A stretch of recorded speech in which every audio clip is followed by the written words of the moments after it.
یہ بیٹیاں جو ہوتی ہیں نا، ان کا بھی رویہ کو انوکھا ہوتا ہے ساری دنیا سے، انوکھا۔ میں کبھی کبھی کچھ ایسی باتیں کرنے کو دل کر جاتا ہے کہ جو کر گزرتے ہیں۔ ایک صاحب مجھ سے ایک دن کہنے لگا، حضرت صاحب بڑی مشکل میں ہوں اور اتنا کٹھن وقت آ گیا کہ کوئی حال ہی نہیں۔ میں نے ان سے کہا کہ اپنی اماں سے دعا کراؤ، مسئلہ ٹھیک ہو جائے گا۔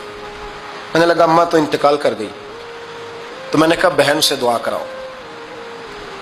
کہنے لگا بہن دور رہتی ہے، تو میں نے کہا پھر بیٹی سے کرا لو۔ آپ یقین کریں، اللہ کے گھر میں بیٹھا ہوں، رمضان کا مہینہ مجھے تیسرے دن ملا۔ کہنے لگا حضرت صاحب الحمدللہ اللہ نے میری مشکل آسان کر دی۔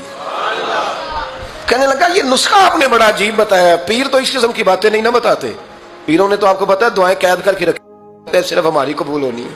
کہنے لگے آپ ان کا میرے ساتھ ارادت کا رشتہ ہے۔ کہنے لگے آپ کس طرح کے پیر ہیں کہ آپ نے مجھے پلٹ کے کہہ دیا کہ اماں سے، بہن سے، بیٹی سے؟ تو میں نے کہا اصل بات یہ ہے